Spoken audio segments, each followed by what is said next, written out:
फिर वही कहानी कि अगर मुझे डिसकंटिन्यूअस फंक्शन दे दिए जाएं या नॉन डिफरेंशिएबल फंक्शन दे दिए जाएं तो सर ये फर्स्ट डेरिवेटिव टेस्ट भी फेल हो जाएगा। तो एग्जैक्टली आप कैसे सोचोगे कि मैक्सिमा और मिनिमा या एक्सट्रीमा कहाँ है, इस तरीके को जानने और समझने की कोशिश करते हैं आज के हमारे इस लेक्चर में, जो कि ऑफ कोर्स आपके कैलकुलस के मैक्सिमा एंड मिनिमम यानी मोनोटोनिसिटी पर बेस्ड आपका कंसेप्ट है। और ये तैयारी है आपकी IIT JEE मेंस और JEE एडवांस्ड मैथमेटिक्स की। कोऑर्डिनेट ज्योमेट्री कवर हो चुका है, कैलकुलस आपका जारी है और इसके बाद vectors in 3 dimensional geometry, algebra और ट्रिग्नोमेट्री आपके पेंडिंग है और उन्हें भी हम इसी तरीके से कंप्लीटली थरली कवर करेंगे। यानी कंसेप्ट्स हम सीखेंगे सारे, उन्हें एग्जाम्पल्स और इलस्ट्रेशन से कंसोलिडेट करेंगे, असाइनमेंट क्वेश्चंस के थ्रू आपको एक बेहतर अंडरस्टैंडिंग देंगे ताकि आपकी एक्सपर्टाइज बिल्ड हो और फिर JEE एडवांस्ड के PYQs के साथ चैप्टर कंक्लूड करेंगे। इस प्रिपरेशन को बिल्कुल फ्री ऑफ कॉस्ट हम आपको कराते हैं क्योंकि हम एक 100% free of cost quality online education platform है किंडरगार्टन से 12th स्टैंडर्ड तक। आप हमारे नोट्स, PDFs और ई-बुक्स भी डाउनलोड कर सकते हैं। इसके लिए आपको इस वीडियो के डिस्क्रिप्शन में दिए गए लिंक गेट नोट्स पर क्लिक करना होगा। अगर सीधे पॉइंट पर आए और आज की बातें करें तो आज एग्जैक्टली हो क्या रहा है वो समझो। मैं अलग अलग केस बताता हूँ कि अगर मुझे मैक्सिमा और मिनिमा निकालना है जब मेरे पास फंक्शंस कैसे दे दिए जाएं, या तो वो डिसकंटिन्यूअस हो मतलब वो ब्रेक हो रहा हो, या फिर वो एक नॉन डिफरेंशिएबल हो। तो समझते हैं चीज़ें एग्जैक्टली क्या करनी है, ध्यान से नोटिस करिएगा। व्हेन फंक्शन, मैं एक केस आपको एक्सप्लोर करवा रहा हूँ, when function is discontinuous at x is equal to a, जहां पर f ऑफ a एग्जिस्ट करता है फाइनाइटली। आई होप आपको याद आ रहा है, ये आपकी फाइनाइट टाइप रिमूवेबल डिसकंटिन्यूटी वाला केस है। क्या कुछ याद आ रहा है? मतलब फंक्शन वहां एग्जिस्ट करता है पर वहां पे डिसकंटिन्यूटी मतलब ग्राफ ब्रेक हो गया। जैसे कि ग्रेटेस्ट इंटीजर फंक्शन, उस पॉइंट पर आपको वैल्यू तो मिलती है पर इंटीग्रल वैल्यूज पर आपका ग्राफ ब्रेक होता है। तो क्या सर? तो मेरा कहना है we use most elementary definition of maxima minimum. वो क्या कि जिस भी पॉइंट पर मुझे देखना है कि उस पॉइंट पर मैक्सिमा मिनिमा है या नहीं, तो मैं देख लूंगा अगर मैक्सिमा है तो वो उसके नेबरहुड से बड़ा होगा और अगर मिनिमा है तो वो उसके नेबरहुड से छोटा होगा। बस ये मेरे लिए सिंपल सा तरीका है। जैसे कि फॉर एग्जांपल मैं आपको देने की कोशिश करूं, ग्रेटेस्ट इंटीजर फंक्शन कैसा दिखता है उसका ग्राफ? उसका ग्राफ कुछ ऐसा दिखता है सर, ये आपकी कुछ माचिस की तीलियों की तरह वो जाता है जहां पर वो इस पॉइंट पर ऊपर शिफ्ट हो जाता है। क्या आपको ये बातें याद है? अब आपसे कोई पूछे कि ज़रा बताओ ये जो है x की वैल्यू, लेट्स से ये तो 1 थी, ये 2 है, क्या x की वैल्यू 2 पर ये एक मैक्सिमा होल्ड करता है? तो ट्राई कर लेते हैं सर, x की वैल्यू 2 पर मैक्सिमा है या नहीं वो बताओ। तो सर 2 पर वैल्यू कितनी है? सर 2 पर इसकी वैल्यू है 2, है ना। तो आपका f ऑफ 2 कितना है भाई? 2, है ना। आपका ऑफकोर्स f ऑफ x क्या है? f ऑफ x आपका है ग्रेटेस्ट इंटीजर फंक्शन, कोई कंफ्यूजन तो नहीं है। 2 के जस्ट लेफ्ट हैंड साइड में कोई वैल्यू लेता हूँ समझाने के लिए आपको, है ना, 2 माइनस डेल्टा, है ना, 2 माइनस डेल्टा, इसका ग्रेटेस्ट इंटीजर फंक्शन निकालते हैं। तो 2 माइनस डेल्टा कितना होगा? डेल्टा मतलब बहुत छोटी वैल्यू, लेट्स से 1.9 के आसपास कुछ ये वैल्यू है। उसका GIF, सर उसका GIF होगा 1, है ना। तो सर जब आपने 2 से जस्ट छोटी वैल्यू पर इसका GIF निकाला तो इससे छोटा आया। 2 से जस्ट बड़ी वैल्यू पर भी देख लेते हैं, यानी 2 प्लस डेल्टा, और शायद यहाँ समस्या आ रही है sir, 2 plus delta let's say 2.1, और 2.1 का GIF कितना होगा? 2। तो क्या 2 आपके इस 2 और इस 1 से बड़ा है? आई थिंक नहीं है। क्या 2 ये 1 और 2 से छोटा है? बिल्कुल भी नहीं। तो 2 आपका मैक्सिमा या मिनिमा नहीं है। मतलब अगर 2 बड़ा है तो दोनों से बड़ा, और 2 अगर छोटा है तो इन दोनों से छोटा होना चाहिए, तो ही वो एक्सट्रीम यानी मैक्सिमा और मिनिमा होगा। क्योंकि किसी एक से बड़ा होना और किसी और एक के इक्वल होना तो मेरे ख्याल से पॉइंट ऑफ मैक्सिमा या मिनिमा नहीं होता है, क्योंकि उसके नेबरहुड में वो सबसे बड़ी वैल्यू नहीं है ना। उसके राइट हैंड साइड के तो वो इक्वल है और उसके लेफ्ट हैंड साइड से बड़ा है, तो मैक्सिमा नहीं कहलाएगा। कोई परेशानी इस बात को लेकर? आई होप आप समझ पाए कि मैं एग्जैक्टली कैसे चीज़ें चेक कर रहा हूँ और एग्जैक्टली कैसे चीज़ें सोचना चाह रहा हूँ। जैसे अगर आप फ्रैक्शन पॉइंट फंक्शन की बात करें तो वो आपको और अच्छे से चीज़ें समझा पाएगा। याद करो, अगर ये मान लो y एक्सिस है ना, और अगर ये रहा आपका x एक्सिस, तो y एक्सिस और x एक्सिस में क्या हो रहा है ध्यान से देखना। मैं फ्रैक्शन पार्ट फंक्शन का ग्राफ बना रहा हूँ, एक रैंडम सा कर्व बना रहा हूँ जिसको लेकर ज़्यादा इशू मत क्रिएट करिएगा। बहुत साफ और स्पष्ट नहीं बना रहा हूँ चीज़ें, बस मान के चलो ये आपका फ्रैक्शन पार्ट फंक्शन का ग्राफ है और कुछ 2-3 पॉइंट्स पर ही मैंने बनाया है। अब ध्यान से नोटिस करना है ना, ये आपका 0 है, ये आपका 1 है और ये आपका 2 है। ऑफ कोर्स यहाँ पर इसकी डेफिनेशन ये नहीं होती, यहाँ पर ये डेफिनेशन नहीं होती, यहाँ पर ये डेफिनेशन नहीं होती है ना।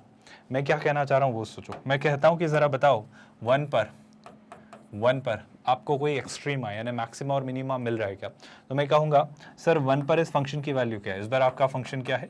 इस बार आपका फंक्शन है फ्रैक्शन पार्ट फंक्शन। आई होप आप सुन रहे हो। 1 का अगर मैंने फ्रैक्शन पार्ट निकाला है ना, अगर मैंने निकाला 1 का फ्रैक्शन पार्ट, तो 1 का फ्रैक्शन पार्ट कितना आता है 0, अच्छी बात है। 1 से जस्ट पहले मैंने ढूंढा, 1 से जस्ट थोड़ी पहले मैंने देखा तो उसका फ्रैक्शन पार्ट कितना आएगा, तो 1 से जस्ट पहले इट्स लाइक 0.9, 0.9 का फ्रैक्शन पार्ट कितना होगा 0.9 है ना। 1 के जस्ट बाद मैंने कुछ देखा, 1 के जस्ट बाद जैसे कि मैंने कुछ देखा 1.1, 1.1 का फ्रैक्शन पार्ट कितना होता है 0.1। तो मुझे एक बहुत मज़ेदार सी बात पता चली सर, देखो आप ध्यान से, आपका इस बार जो 1 का फ्रैक्शन पार्ट है वो इससे और इससे इन दोनों से छोटा है। मतलब 1 का जो फ्रैक्शन पार्ट है वो उसके दोनों नेबर से, लेफ्ट हैंड साइड वाला नेबर और राइट हैंड साइड वाला नेबर, उन दोनों से छोटा है। मतलब ये वैल्यू इसके लेफ्ट हैंड साइड वाले नेबर इससे और इससे, इन दोनों पर जो फंक्शन की वैल्यू है उनसे छोटी है। मतलब ये आपका क्या है, ये आपका मिनीमा है। मतलब इसमें आपको 1 पर एक लोकल मिनीमा मिल रहा है। क्या आप मेरी बात समझ पा रहे हो? आई होप अब आप डाइजेस्ट कर पा रहे हो उस थॉट को कि हमारे पास अगर एक ऐसा केस आए जहाँ पे फंक्शन डिसकंटिन्यूअस है, लेकिन वो जो डिसकंटिन्यूटी है उस पर जो पॉइंट है वो एक फाइनाइट टाइप डिसकंटिन्यूटी है। मतलब वहाँ पर कोई ना कोई है वैल्यू, पर वो कुछ फाइनाइट सी वैल्यू है, फंक्शन की वैल्यू वहाँ पर एग्जिस्ट करती है जहाँ पर वो डिसकंटिन्यू हो रहा है। तो मैं कहूँगा सर ज़्यादा दिमाग मत लगाइए, आप बस इतना सा कर लीजिए कि देख लो उसके नेबरहुड में, उसके लेफ्ट हैंड साइड और राइट हैंड साइड पर वो जो दो वैल्यूज़ हैं उनसे वो बड़ा है या उनसे वो छोटा है। उनसे बड़ा है तो वो मैक्सिमम है, उनसे छोटा है तो मिनिमम है। किसी एक से बड़ा किसी एक से छोटा, फिर आप कुछ मत कहिए, नीदर मैक्सिमा नॉर मिनिमा। ऐसे कंडीशंस, ऐसे क्वेश्चंस हमने कई दफ़ा सॉल्व किए हैं। So I hope you are able to digest this case 1, this first scenario very properly. Now आगे समझते हैं। एक और केस आपके पास आता है जब फंक्शन कंटिन्यूअस तो है पर डिफरेंशिएबल नहीं है। तो फंक्शन कंटिन्यूअस है लेकिन डिफरेंशिएबल नहीं है। अब डिफरेंशिएबल नहीं होने के कई सारे कारण होते हैं, हम जानते हैं। तो क्या सर, अब हम क्या यूज़ करेंगे, हम अपनी either of the methods use करेंगे, जहाँ पर क्या, या तो मैं क्या कर लूँ, मैं चेक कर लूँ change in sign of the derivative. Sir A पर डिफरेंशिएबल नहीं है, ए के पहले और बाद में तो होगा। इसका क्या मतलब, जैसे कि फॉर एग्जाम्पल अगर मैं आपसे पूछूँ, बताओ ये अगर y एक्सिस है ना, और अगर ये आपका x एक्सिस है, ये आपके हो गए y एक्सिस और x एक्सिस। अब ज़रा मुझे सिंपल सा पॉइंट बताओ, अगर मैं आपसे मॉड x का ग्राफ मांगूं तो मॉड x का ग्राफ लगभग कुछ ऐसा दिखता है। मैं ये नहीं कह रहा ऐसा ही दिखता है, पर लगभग कुछ ऐसा दिखता है। अब अगर ये मॉड x का ग्राफ है तो मैं जानता हूँ कि सर x की वैल्यू 0 पर ये कंटिन्यूस तो है पर डिफरेंशिएबल नहीं है, इट इज़ नॉट डिफरेंशिएबल, है ना। तो मैं कैसे पता करूं? तो मेरा कहना है ठीक है 0 पर नहीं है ना, पर 0 के पहले और बाद में तो होगा। तो मैं देखना चाहूँ 0 पर मिनिमा है या मैक्सिमा, तो ग्राफ्स की अंडरस्टैंडिंग हो तो बहुत खुशी की बात है। अगर आप उसके लेफ्ट और राइट साइड पर वैल्यू ढूंढ ले तो और अच्छी बात है। या सबसे अच्छा तरीका क्या, इसके लेफ्ट हैंड साइड और इसके राइट हैंड साइड पर इसका डेरिवेटिव निकाल लो। जैसे कि फंक्शन क्या है, फंक्शन है mod x. Sir mod x की डेफिनेशन क्या होती है? मॉड एक्स की डेफिनेशन होती है एक्स और माइनस एक्स। एक्स कब, x आपकी डेफिनेशन होती है तब जब आपका जो वैल्यू है वो पॉजिटिव है मॉड के अंदर वाली, और ये तब जब आपके अंदर की वैल्यू क्या है, नेगेटिव, है ना। क्या आपको ये बातें याद है? अब मैं अगर डेरिवेटिव निकालूं, है ना, ये फंक्शन का डेरिवेटिव निकालूं, तो डेरिवेटिव क्या होगा भाई? डेरिवेटिव होगा सर x का डेरिवेटिव होता है 1 और माइनस एक्स का डेरिवेटिव है -1। ये कब? जब x आपका ग्रेटर देन इक्वल टू 0 है, और ये कब? जब x आपका लेस देन 0 है। आई रिपीट, ये आपका जो फंक्शन है f(x), उसकी सारी कहानी चल रही है। तो हमें क्या पता चला? हमें एक इंपॉर्टेंट सी बात पता चली सर कि आपका जो f' है, x की वैल्यू 0 से छोटी के लिए उसके नेबरहुड में कैसा है, नेगेटिव। सुन रहे हो आप लोग? क्योंकि जब x 0 है, 0 से छोटा है तो वो नेगेटिव है, आप सुन रहे हो। और 0 के राइट हैंड साइड वाले नेबरहुड में जो आपका f' है वो कैसा है, पॉजिटिव। कुछ बातें आपको समझ आई? मैं बस ये कहना चाह रहा हूँ, 0 के जस्ट लेफ्ट में f' नेगेटिव, 0 के जस्ट राइट में f' पॉजिटिव, मतलब function decreasing and then increasing. तो 0 पर ऑफकोर्स क्या आया होगा? 0 पर ऑफकोर्स आपका लोकल मिनिमा आया होगा। क्या अब आप पॉइंट समझ पा रहे हो कि एग्जैक्टली मैं कहना क्या चाह रहा हूँ? बहुत मुश्किल तो नहीं हो रही हैं चीज़ें। आई होप आप समझ पा रहे हो जो यहाँ पर थॉट है। हमने क्या किया, ए के जस्ट लेफ्ट नेबरहुड में f' निकाला और ए के जस्ट राइट हैंड साइड वाले नेबरहुड में डेरिवेटिव निकाला, एंड ऑफ कोर्स इंक्रीज होकर डिक्रीज हुआ मतलब मैक्सिमा, और डिक्रीज होकर अगर इंक्रीज हुआ तो ऑफ कोर्स मिनिमा। मुझे कहने की ज़रूरत नहीं है इंक्रीज होकर डिक्रीज क्यों हो रहा है या फिर डिक्रीज होकर इंक्रीज क्यों हो रहा है, मुझे शायद अब समझाने की ज़रूरत नहीं है ना। और ऑफ कोर्स अगर आप ग्राफ तक पहुंच पाएँ तो ग्राफ तो सर हमेशा मददगार होते ही हैं। तो अगर नॉन डिफरेंशिएबल है बट कंटिन्यूस है और अगर आप ग्राफ क्रैक कर पाएँ, जिसको ऑफ कोर्स हम क्रैक करने की कोशिश करेंगे, तो बात और मज़ेदार होगी। तो क्या ये केस आप सभी को समझ आया कि एग्जैक्टली हम कैसे चीज़ें सोचना चाह रहे हैं? मैं सारी बातें छोड़, ये दोनों केसेस या तो कंटिन्यूस ही नहीं है तो कैसे, और अगर कंटिन्यूस है बट डिफरेंशिएबल नहीं है तो कैसे, हम सोचते हैं। ये बात हम कर चुके हैं। आई होप आपको ये बात याद है। हमारे पास कौन से तरीके हैं भाई, हमारे पास तरीका क्या है, हम या तो चेंज इन डेरिवेटिव चेक कर लें या फिर अपना क्या चेक कर लें, अपना वैल्यू वाला पॉइंट चेक कर ले। ऑफ कोर्स वैल्यू वाला पॉइंट भी यहाँ पे काम करेगा। जो मैं कहना चाह रहा था वो क्या, कि x के लेफ्ट में जो फंक्शन की वैल्यू है वो निकाल लो, x के राइट में जो फंक्शन की वैल्यू है वो निकाल लो, और 0 पर जो वैल्यू है वो देख लो, क्या वो दोनों वैल्यू से वैल्यू छोटी है, हाँ है, तो इसके नेबरहुड में सबसे छोटा वैल्यू है इसके नेबरहुड से, तो ऑफकोर्स ये आपका मिनिमा होगा। ये तरीका तो हमेशा है ही आपके पास, है ना। तो यहाँ से अगर मैं सोचना शुरू करता हूँ तो ज़रा बात करते हैं। वो कह रहा है सर x की वैल्यू 0 पर इस फंक्शन का मैक्सिमा या मिनिमा आपको इन्वेस्टिगेट करना है। मेरा कहना है बिल्कुल कर लेंगे। तरीका क्या है, तरीके आपके पास बहुत सारे हैं। जैसे कि मैं अगर आपसे पूछूं कि सर जब 0 को अप्रोच किया जाए लेफ्ट हैंड साइड से और राइट हैंड साइड से तो फंक्शन की वैल्यू क्या है, फंक्शन की वैल्यू 0 पर क्या है, तो पहले तो मैं निकाल लेता हूँ 0 पर फंक्शन की वैल्यू क्या है। तो 0 पर फंक्शन की वैल्यू 0 है क्योंकि x स्क्वायर में जब आपने 0 रखा तो 0। अच्छा, जब 0 को लेफ्ट हैंड साइड से अप्रोच किया जाए, मतलब क्या, जब x approaches 0 from the left hand side और आपका क्या f ऑफ x है ना, तो क्या हो रहा होगा, जब 0 को लेफ्ट हैंड साइड से अप्रोच किया जाए तो आप इस क्वेश्चन को कैसे करते हो, आप लिखते हो h अप्रोचेस 0 और x की जगह क्या लिख दोगे 0 माइनस h, यानी minus h। f of minus h क्या होगा, जब आपका 0 नेगेटिव, मतलब ये वाली डेफिनेशन, तो 0 माइनस h मतलब क्या, माइनस h का स्क्वायर। आई होप मुझे कुछ कहने की ज़रूरत नहीं है। और उस केस में आप ऑफ कोर्स किसकी तरफ बढ़ रहे हो, 0 की तरफ, क्योंकि आप देखो ना ध्यान से ये स्क्वायर ही है और 0 रखा तो 0 की तरफ आप बढ़ रहे हो। बट अगर 0 प्लस h ट्राई किया जाए, मैं क्या ट्राई कर रहा हूँ, अब f की वैल्यू राइट हैंड साइड से देख रहा हूँ। ये लिमिट के बजाय मैं वैल्यू पर ही बात कर रहा हूँ आपसे कि 0 के जस्ट राइट हैंड साइड में और लेफ्ट हैंड साइड में वैल्यू क्या होगी। जैसे कि अगर मैं लेफ्ट हैंड साइड में एग्जैक्ट वैल्यू ही पूछ लूँ आपसे ना, मैं लिमिट हटाकर अगर आपसे वैल्यू ही पूछ लूँ, क्योंकि वैल्यू ज़्यादा क्लियर आइडिया देगी। ध्यान से सुनना, 0 के लेफ्ट में फंक्शन की वैल्यू क्या होगी, सोच के देखो बहुत ध्यान से। x स्क्वायर है, मतलब 0 से जस्ट कोई छोटी वैल्यू ट्राई करो, आप खुद देख पाओगे कि चीज़ें कहाँ जा रही हैं। सो 0 से जस्ट कोई छोटी value, let's say minus 0.1, minus 0.1 का स्क्वायर भी करेंगे तो कुछ पॉजिटिव ही होगा। तो शैलाई से ये कुछ तो 0 से बड़ी कोई पॉजिटिव वैल्यू होगी। Able to digest that. f0 plus, अब 0 प्लस मतलब जब 0 से बड़ा है x तो क्या वैल्यू होगी, तो सर 2 साइन समथिंग 0 से बड़ा। अब आप जानते हो ना 0 के पास साइन x और x सेम होते हैं, मतलब 2 इंटू समथिंग 0 से बड़ा, मतलब sign of something greater than 0। देखो आप ध्यान से, अगर साइन x का ग्राफ देखें तो यहाँ पर 0 से बड़ी कुछ वैल्यूज़ के बीच में साइन x आपका 0 से बड़ा ही कुछ होता है, इंटू 2 0 से बड़ा ही कुछ होगा, तो शैलाई से ये भी 0 से बड़ा कुछ होगा। तो शैलाई से मुझे ज़्यादा चीज़ें नहीं पता सर, इसकी कंटिन्यूटी पर हमने बात नहीं की, इसकी डिफरेंशिएबिलिटी पर बात नहीं की, पर क्या मैं देख पा रहा हूँ ये फंक्शन ज़ाहिर तौर पर आपका एक कैसा फंक्शन है, ये फंक्शन आपका एक 0 पर मिनिमा होल्ड करता है। क्यों सर, क्योंकि 0 पर 0 है, 0 के लेफ्ट हैंड साइड और राइट हैंड नेबरहुड में आपकी वैल्यूज़ बढ़ी हैं। थोड़ी और क्लैरिटी में देता हूँ एक और पॉइंट से, क्या मैं इसका ग्राफ बना सकता था, बिल्कुल बना सकता हूँ। देखो कॉमन सेंस पर बेस्ड बात है, ज़रा बताओ सर x जब 0 है, 0 से छोटा है तो आपका ग्राफ क्या है, तो आपके पास कर्व है x स्क्वायर। तो जब x 0 या 0 से छोटा है, ध्यान से नोटिस करिएगा, तब क्या हो रहा है, ज़रा उस पॉइंट पर बात करते हैं, अच्छे से देखना है ना। तो देखो एक्स स्क्वायर मतलब क्या, आपका x square parabola upward facing, लेकिन 0 या 0 से छोटा होने पर, है ना, तो मैं क्या कहूँगा, मैं कहूँगा आपका ग्राफ कुछ ऐसा बनेगा। लेकिन जैसे ही आप 0 पर आते हो, 0 के बियॉन्ड जब जाते हो, तो आपका कर्व क्या हो जाता है, साइन एक्स वाला, लेकिन 2 टाइम्स साइन एक्स। मतलब जो -1 से 1 चलता है उसमें बस एक छोटा सा फर्क आएगा, वो 2 से -2 या -2 से 2 तक चलेगा। मतलब वो कर्व आपका कुछ इस तरीके से चल रहा होगा, कुछ इस तरीके से, थोड़ा सा स्ट्रेच होगा, ज़्यादा विशेष फर्क नहीं आएगा।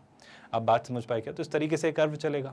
और इस कर्व में अगर मैं 0 पर देखना चाहूँ तो मुझे दिख रहा है कि 0 के नेबरहुड में, मतलब 0 के नेबरहुड में 0 प्लस डेल्टा पर भी आप देख लें या 0 माइनस डेल्टा पर भी देख लें, तो 0 से बड़ी वैल्यूज वो दे रहा है। मतलब जाहिर सी बात है सर, आपका फंक्शन 0 पर एक लोकल मिनिमा होल्ड करता है। क्या आपको बात समझ आई? खैर अगर आपसे पूछे तो आप आगे आने वाले पॉइंट्स पर भी बता सकते हो एग्जैक्टली कैसा बिहेवियर रहेगा। अगर ये सारी बातें आपको ठीक नहीं लग रही तो एक और तरीका था। कौन सा तरीका सर? 0 के लेफ्ट हैंड साइड और 0 के राइट हैंड साइड पर इसका डेरिवेटिव निकाल के। मैं सारे तरीके बस डिस्कस कर लेना चाह रहा हूँ। एफ ऑफ एक्स वो आपको क्या दे रहा था? वो दे रहा था एक्स स्क्वायर जब x आपका लेस देन इक्वल टू 0 है, और वो दे रहा था 2 टाइम्स साइन x जब x आपका पॉजिटिव है। ज़रा बताएं एफ डैश एक्स कैसा होगा? सर एफ डैश एक्स आपका जो भी होगा वो कैसा होगा? एक्स स्क्वायर यानी कितना 2x, और 2 साइन x यानी कितना? साइन x का डेरिवेटिव cos x, है ना। और ऑफ कोर्स ये कब, जब x आपका लेस देन इक्वल टू 0 है, जब x आपका ग्रेटर देन 0 है। अब लग रहा है कि सर ये जो चल रहा था ना, यहाँ पर शायद एक शार्प टर्न आएगा तो 0 पर डिफरेंशिएबल ना हो, पर 0 पर कंटिन्यूस तो है, बिल्कुल है। तो मैं एक काम करता हूँ, 0 पर left hand derivative right hand derivative निकालता हूँ। 0 पर लेफ्ट हैंड डेरिवेटिव जब निकाला तो लेफ्ट हैंड डेरिवेटिव कितना है 2x। अब जब 0 के जस्ट लेफ्ट हैंड साइड में कोई वैल्यू निकाली है ना, मैंने क्या निकाला, मैंने लेफ्ट हैंड डेरिवेटिव निकाला 0 पर। मतलब मैं निकालना जो चाह रहा हूँ वो बताता हूँ, लेफ्ट हैंड डेरिवेटिव और उसमें फ़र्क है। मैं 0 से जस्ट किसी छोटी वैल्यू पर इस फंक्शन का डेरिवेटिव निकालता हूँ। तो आप देखो ध्यान से 2x क्या होगा सर, आप खुद नोटिस करो, बहुत ध्यान से नोटिस करना। 2x 0 से किसी छोटी वैल्यू, यानी जैसे कि क्या मान लिया 0.1 माइनस 0.1 इंटू 2 कितना होगा, समथिंग नेगेटिव। तो शैलाई से ये जो होगा ये 0 से छोटा होगा, मतलब this will be something negative. क्या आप मेरी बात समझ पा रहे हो? वहीं दूसरी ओर मैं अगर निकालूँ f'0 प्लस डेल्टा, मतलब ये क्या होगा, ध्यान से नोटिस करना। 0 से जस्ट कोई बड़ी वैल्यू, उसका अगर आप कॉस लें तो वो पॉजिटिव ही होता है। 0 से जस्ट कोई बड़ी वैल्यू, आप देख पा रहे हो ना, कॉस 0 से π/2 के बीच पॉजिटिव होता है। तो इट्स लाइक ये कुछ पॉजिटिव इंटू 2 पॉजिटिव। तो I am trying to tell you कि 0 से जस्ट पहले ये डिक्रीजिंग और 0 के जस्ट बाद ये इंक्रीजिंग। तो शैलाई से 0 पर ऑफकोर्स ये कैसा रहेगा, 0 पर ये आपका मिनिमा होल्ड करेगा। क्या अभी आपको चीज़ें समझ आ रही है? और कंटिन्यूटी को लेकर कोई परेशानी नहीं है। 0 0 मतलब कंटिन्यूस तो है, बस डिफरेंशिएबल नहीं है। तो क्या मैं देख पा रहा हूँ कि सब चीज़ें सॉर्टेड हैं? क्योंकि डिफरेंशिएबल क्यों नहीं, क्योंकि 0 पर 0 है, पर 0 पर राइट हैंड साइड से देखा डेरिवेटिव तो 2 है, तो डिफरेंशिएबल नहीं है। पर फिर भी मैं कहूँगा कि लोकल मिनिमा तो है। और क्यों है अब आपको समझ आया? आई थिंक अब सारे तरीके आपके सामने हैं। या तो आप इस तरीके से सोच लें, अपनी स्टैंडर्ड तरीका, कन्वेंशनल ट्रेडिशनल बेसिक अप्रोच, या ग्राफ बना पाएँ तो ग्राफ बना लें, या फिर अगर आप चीज़ें सोच पा रहे हो डेरिवेटिव निकाल कर उस 0 के जस्ट लेफ्ट साइड उस राइट हैंड साइड में डेरिवेटिव कैसा है, तो उसके थ्रू आप स्लोप के थ्रू सोच पाएँ कि f' कैसे बिहेव कर रहा है, गिर कर उठ रहा है या उठ कर गिर रहा है, तो हम बता पाएंगे। तो सारे तरीके मैंने आपसे डिस्कस करने की कोशिश की कि एग्जैक्टली हम कैसे चीज़ें सोचते हैं। I hope that's not a problem for anyone. मैं 2-3 बातें आपको बताना चाह रहा हूँ कि कुछ फ्लॉज है, कुछ प्रॉब्लम्स हैं, वो मैं आपसे डिस्कस करना चाह रहा हूँ कि उनको लेकर आप थोड़ा केयरफुल रहिए। जैसे change in sign derivative method does not always work with discontinuous function. मैं आपसे कहना चाह रहा हूँ कि अगर एक फंक्शन डिसकंटिन्यूअस है तो डेरिवेटिव में साइन का चेंज होना एक सही अप्रोच नहीं होगी। मतलब सुनना, डेरिवेटिव में जो साइन वाली चेंज वाली अप्रोच है ना, ये तब लगाना जब फंक्शन कंटिन्यूअस तो हो बट डिफरेंशिएबल ना हो। मतलब हमने क्या किया, हमने देखा सर कि आपका 0 पर फंक्शन कंटिन्यूअस था बट डिफरेंशिएबल नहीं था, तो मैंने डेरिवेटिव में साइन चेंज देखा कि सर ये नेगेटिव था फिर ये पॉजिटिव था, मतलब यहाँ मिनिमा होगा। सही बात है, लेकिन यही तरीका जो आपने डेरिवेटिव देखा कि सर पहले डिक्रीजिंग है फिर इंक्रीजिंग है, मतलब वहाँ मिनिमा आएगा, ये तरीका कहाँ सही नहीं होगा, ये गलत हो सकता है उस तरह के क्वेश्चंस में जहाँ फंक्शन आपका कैसा है, डिसकंटिन्यूअस है।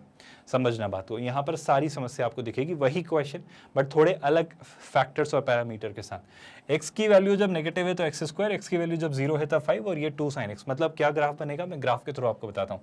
देखो ये y एक्सिस और अगर ये x एक्सिस है तो क्या होगा, सुनना, x की वैल्यू जब 0 से छोटी है तो ये x² की तरह बिहेव कर रहा है। ऑफ कोर्स 0 पर ये नहीं है ना, x की वैल्यू 0 पर ये क्या है, x की वैल्यू 0 पर ये 5 है। सुन रहे हैं आप लोग? और x की वैल्यू जब 0 के बाद आप जा रहे हो तो ये फंक्शन कुछ इस तरीके से 2 sin x की तरह बिहेव कर रहा है। ये क्या है भाई, ये आपका 2 sin x है और ऑफ कोर्स इससे पहले ये x² था। अब अगर आप कहो कि सर देखो 0 पर कंटिन्यूस नहीं है, डिफरेंशिएबल भी नहीं है, तो क्या मैं ये कह दूं 0 पर मिनिमा मैक्सिमा निकल कर आएगा डेरिवेटिव टेस्ट के थ्रू? तो डेरिवेटिव टेस्ट क्या कहेगा, डेरिवेटिव टेस्ट कहेगा कि 0 के नेबरहुड में आप इसका डिफरेंशिएशन करो तो ये आ रही है एक स्लोप, 0 के राइट हैंड साइड वाले नेबरहुड में इसका डेरिवेटिव निकालो तो ये आ रही है एक स्लोप। और स्लोप देखकर मैं कह रहा हूँ देखो ये f' कैसा आ रहा है, ये f' आपका देखो फंक्शन गिर रहा है ना, तो f' कैसा आएगा, नेगेटिव। जब आप यहाँ पर f' निकालेंगे तो फंक्शन उठ रहा है तो आएगा पॉजिटिव। तो आप डेरिवेटिव देखकर ये कह दोगे कि सर गिरा और फिर उठा, तो इस पॉइंट पर ये पॉइंट कैसा रहेगा, ये पॉइंट आपके हिसाब से इस डेरिवेटिव टेस्ट के थ्रू मिनिमा रहेगा। पर मैं कहूँगा ये तरीका गलत है। तरीका इसलिए गलत है क्योंकि उस पॉइंट पर वो फंक्शन एग्जिस्ट ही नहीं करता है, उस पॉइंट पर उस फंक्शन की वैल्यू कुछ और है और जो वो वैल्यू है वो उसके नेबरहुड से तो बड़ी है, ये 5 उन दोनों से बड़ा है, तो मिनिमा ना होकर वो क्या बन गया, मैक्सिमा। अब मैं ये नहीं कह रहा हूँ कि ऐसा हो तो मैक्सिमा होता है, मैं तो बस ये कह रहा हूँ कुछ भी हो सकता है। बस आपको ये समझाना चाह रहा हूँ कि अगर फंक्शन डिसकंटिन्यूअस है तो डेरिवेटिव वाला टेस्ट एक सही टेस्ट नहीं होगा, मतलब हर बार वो सही रिजल्ट दे इस बात की गारंटी नहीं दी जा सकती। क्या आप मेरी ये बात डाइजेस्ट कर पाए और आप चीज़ें सोच पा रहे हो कि एग्जैक्टली बस 2 बातें याद रखना, एक सिंपल सा ओपिनियन में दे रहा हूँ, अगर फंक्शन कंटिन्यूअस है अगर फंक्शन पहली बात तो डिसकंटीन्यूस है तो आप तो अपना तरीका अप्लाई करो, क्या उस फंक्शन की उस पॉइंट पर वैल्यू निकालो, उस फंक्शन के लेफ्ट हैंड साइड में उसकी वैल्यू निकालो, उस फंक्शन के राइट नेबरहुड में उसकी वैल्यू निकालो और उन दोनों वैल्यूज़ को फंक्शन की वैल्यू से चेक कर लो, वो मैक्सिमम मिनिमा होगा। कॉमन सेंस हमें पता चल ही जाएगा। समझ पा रहे हो क्या? लेकिन अगर फंक्शन कंटिन्यूस है लेकिन डिफरेंशिएबल नहीं है, क्या आप मेरा पॉइंट समझ पाए? यहाँ पर डिसकंटीन्यूस ही है तो डिफरेंशिएबिलिटी तक तो जाने का सवाल ही नहीं उठता। लेकिन अगर फंक्शन कंटिन्यूस हुआ उस पॉइंट पर लेकिन डिफरेंशिएबल नहीं है तो मैं क्या करूँगा, मैं बस ये देखूंगा कि उस पॉइंट का लेफ्ट हैंड डेरिवेटिव, उस पॉइंट के जस्ट पास में डेरिवेटिव क्या है, उस पॉइंट के राइट हैंड साइड पर, मतलब उससे जस्ट किसी बड़ी वैल्यू पर डेरिवेटिव क्या है। तो इनका साइन मुझे बता देगा कि वो डिक्रीज होकर इंक्रीज हो रहा है या इंक्रीज होकर डिक्रीज हो रहा है। तो बिल्कुल उस पॉइंट पर डिफरेंशिएबल ना भी होकर बस कंटिन्यूस है ना काफ़ी है, तो मैं बता पाऊंगा कि वो कैसा है, मिनिमा या मैक्सिमा। क्या आप कॉमन सेंस पर बेस्ड बात समझ पा रहे हो? और सबसे अच्छी बात है अगर मैं ग्राफ क्रैक कर पाऊँ तो बिल्कुल मैं देख कर बता दूंगा, जो कि अक्सर बहुत आसानी से आप नहीं कर पाओगे क्योंकि ग्राफ ही क्रैक करवाना होता तो फिर बहुत आसान से क्वेश्चन दे रहे। फिर भी कई सारे क्वेश्चन होते हैं जहाँ ग्राफ के थ्रू ही आप क्वेश्चन क्रैक करेंगे। तो सारे तरीके आपके सामने परोस दिए जा रहे हैं, फिर आप सोचें कि आपको कौन सा तरीका ठीक लगता है, आप किस तरीके से आगे बढ़ेंगे और आप किस तरीके से चीज़ें सोचना पसंद करेंगे। जैसे ये क्वेश्चन आपके सामने, आपका तरीका अप्लाई करिए, पहले देख लीजिए कि एग्जैक्टली हो क्या रहा है, ये किस तरीके का क्वेश्चन है ना।